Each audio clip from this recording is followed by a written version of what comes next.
with a very wealthy Hindu family in Calcutta.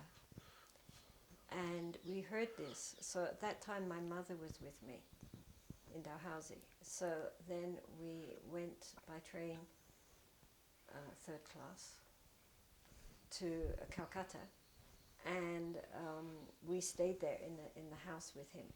We stayed in the library, which was very nice because it had all these wonderful old books on Tibet that you never see. You know, the son of the family was obviously a very strong connection with Tibet. This must have been in 1965, I guess.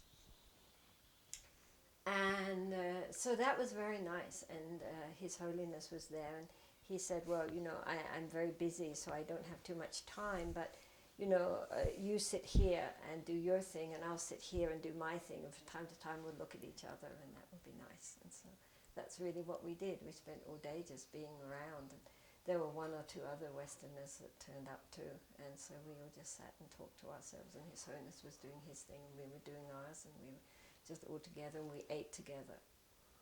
And then I asked His Holiness if he would give the Bodhisattva Vow and some teachings on the Bodhisattva Vow. He said he couldn't do that because he didn't have the text with him. He hadn't realized anyone was going to ask him. And he said, as to teachings on the Bodhisattva Vow, I don't need to give you any teachings. You just look at your Lama. He said, he's a very high Lama. Kamta Rinpoche is a very high Lama. He could be sitting up on a throne, and he doesn't have to do anything.